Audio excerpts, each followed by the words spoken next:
Hey everyone, David Easterbrook here. Today we're visiting with Dave DeGroot. Dave DeGroot is the retired curator of the Pacific Rim Bonsai Collection, and today we have the privilege of visiting his private bonsai collection.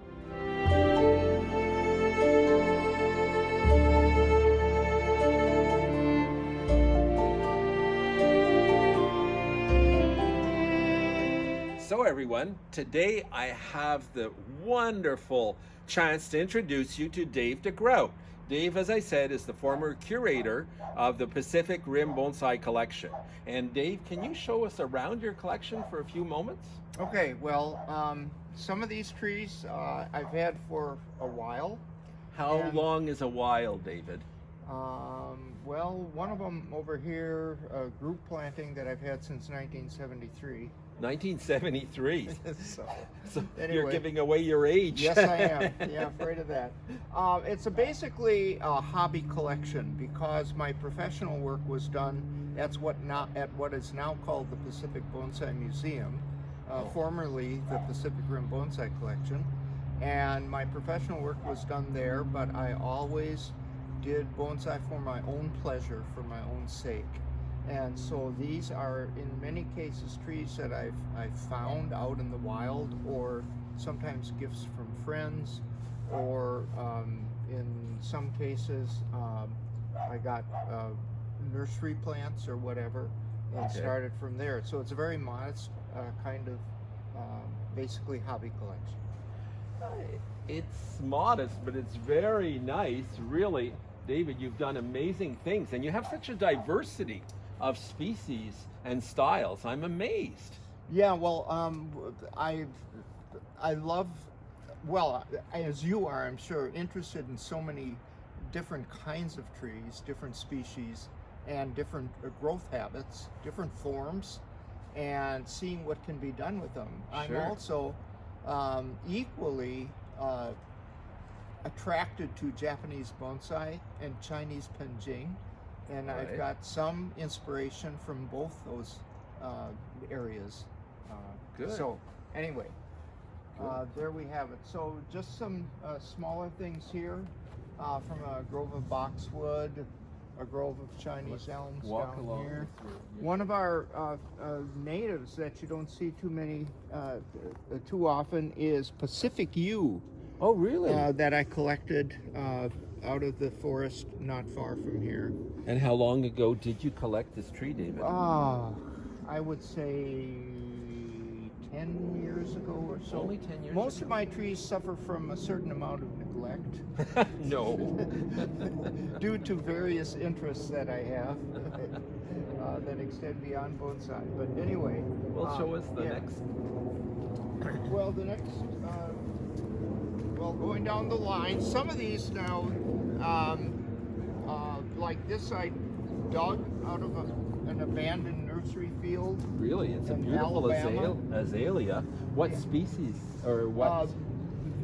This is unknown because the nursery had moved out, sold the property to a physician who had no interest in the azaleas. And a friend of mine spotted this field of 10,000 azaleas. 10,000? 10,000 azaleas, and expressed his interest, and the owner, the new owner, said, yeah, go ahead, take what you want. And so this was, all these were shrubs of about 5 or 6 feet when gathered. So, and the result of cutting low branches is that they all come with significant scars or hollows on the back. That makes it interesting. Yeah, it gives it some character. So this is that. And what color does it flower? This is pink. Pink? Yeah. Okay. But unknown variety. Another azalea. You can see that it hasn't been trimmed, and this also gathered. This is a southern indica azalea. Right. This froze a number of years ago, and it has 3 branches. So everything on the tree is 3 branches. All right, Alakamura. Yeah. Another one gathered. Again, this cutting.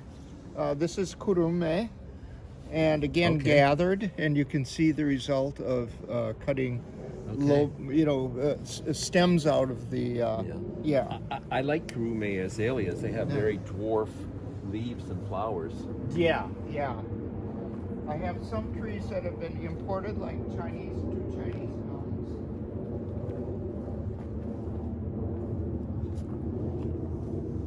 Driving through the mountains, out of the Rocky Mountains, inspired me to carve a piece of volcanic pumice and create a landscape that's not. I was not planning on this visit to be doing this. Photographing, and so none of this is prepared, cleaned, or anything. And this is a Cypress. That is a Cypress top hat. Yeah. The cultivar name is Top Hat. Yeah. Oh, I didn't know that. Yeah. And those were salvaged from a burn pile. The wholesale nursery had so many had frozen that they discarded them and had them on a burn pile, and I pulled them out. some of those make the best bonsai. We admired your beautiful blue Atlas cedar in the Cascade style a few moments ago. Yeah, the pines are mostly on this shelf, and various kinds. This tree from the late John Uchida, Really, from California. Yeah, originally one of his. And, very nice literati style tree. And what species of this pine is a Scots. This is Scots pine that came out with odd growth this year, so I have not solved that problem yet. Well, and this 5-gallon nursery stock. Really? A gift of a seedling some years ago. Now, a seedling grafted onto a Japanese black pine. No? Yes. Yes. Yeah. From an old gentleman, Japanese-American gentleman, who was one of the people who helped get the Pacific Rim Bonsai collection started. Okay. One of the 3 advisors to the collection. So I see. it was a gift from him, but it was just a tiny thing. It's a very nice Nishiki moss. And this is, again, not taken care of right now, not wired out or anything, No. but this is in my book. All right. The And styling of this. yes. And what species of pine? Mugo. This is It's a Mugo pine? Mugo pine. Okay. Yeah. And the cultivar, what is it? Is it Pinus Mugo or is I got it from a home improvement store, and All right. it was not labeled. Okay. It's very dwarf, so it looks maybe like a Pomelio. And now you've just finished wiring? Yeah, I just got this. Oh, really? Got this from a friend, and I gave it its first. This is the first time it's been wired out to the ends of the branch. It's a very nice wiring job. Thank Congratulations. And you're using copper wire, which is great because it does so much more work than aluminum wire. Yeah. Very nice. And disappears over time. Yes, so it blackens nice. up. Yeah. And other nursery stock. Yeah. Nursery stock. This is a redwood piece of root, I believe, that was probably lying flat on the ground. It's rooted at both ends, and the person who collected it down in California probably just severed it at the 2 ends, salvaging the little bit of root that was on it, and then turned it upright. After I got it and I started removing tissue to keep only the sprouts that I wanted to train as trees, some additional material died back, and so this was very plain and smooth. So to try to make it not too terribly different than the natural deadwood, I did some carving on here just to give a great It adds effect. so much more interest having all of that sherry all along the front. It is very pretty, and you've done a great job. I found it very stark in the container with no features, so I had to add a stream effect and so forth, just to give some reason for it being. And it was only after that I discovered that in China, it's called a bridge style, and Okay. there are many Panjing done similar to this. Maybe you should have done a Nick Lenz and have a Mack truck, Yeah, driving yeah. through. Floating down the street. Or Yes. something. Yeah. Bald Miss cypress from a that I dug from a beaver pond that had been chewed off. Really, not in this area, down south. Down in New Orleans. Down Well, in- actually, it came from Pearl River, Mississippi. And and- does this date back to when you were living in New Orleans? Yes. Yes. Yes. So that was quite a while ago. And yeah, this was salvaged from a roadside drainage ditch by a friend of mine who All right. grew it in a wash tub for a year, and then I got it from him. But from having been cut down by mowing equipment year after year, it stayed small, but it had started rotting out. So Yeah. That often that's- happens with our native larch. We find ditch trees like that. American elm. Harry Lauder walking stick. Yeah. Yes, that's quite interesting. Usually they're quite tall. Yeah. This one is very compact. Yeah. So that's very nice. A Corylus avellana. I'm trying to remember the cultivar name. Contorta, I believe. Contorta, it is. Yeah. Yes. Yes. Japanese. This I actually got in Japan. My first trip. It's a Japanese beech. Yes. Wow. Yeah. Impressive. Look at the nabari on this tree, David. Whoa, I'm impressed. Yeah, well, this is climbing hydrangea. This just blew off the bench and half the top was destroyed. So this is Well, Anyway. it's become more compact. We Yeah. always have to look on the bright side as bonsai people. yeah. So anyway, Well, can we look other at this trees- cascade over here? Yeah. This black pine and cascade style. This is really. This is from nursery stock, Really? 5-gallon or 3-gallon, I think, nursery stock, and I cut the top off, and it kept just 2 branches. And so this is from the mid to late 80s, actually, not long before I moved up here. Very beautifully done, David. well, thank the you. floating pads are just really beautiful, and it's lush. It's a beautiful tree, Thank you. Yeah. really. Now, before we leave, we have to talk about the flat top style. You Oh. were a member of that team, weren't you? Well, yeah, I was. Actually, I was. By the time they really got going, I was kind of moving out of town. Okay. But I was. Vaughn Banting was my best friend in New Orleans, and he and his wife started the Greater New Orleans Bonsai Society, and my wife and I attended the second ever meeting of the society back in January of 1973. And so this is another collected from the Pearl River Really? beaver pond. This had been chewed off at 2 different points, and then I chewed it off at the present time. Just to explain what the flat top style is, I think, Dave, you can explain it better than I do, but a lot of people don't know what the flat top style is. Well, okay, so we don't really know, I don't know at least, how much is genetics and how much is environment. Yes. So we saw at yesterday at Ryan Neal's place, for instance, Yes, we did. saw flat top cypress that had formed that way, Yes. not necessarily even as old trees, Yes. that I believe has, especially with the pond cypress, Yes. might have a genetic basis.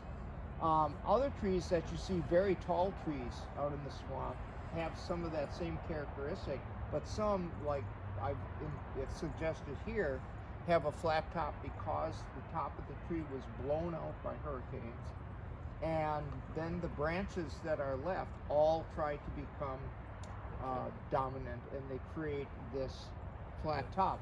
The lack of branches on the bottom is the result of the fact that usually they grow in community with other bald cypresses, and they're very shade intolerant So they lose the lower leaves and they lose the lower branches, I see. and end up with just the top of the tree.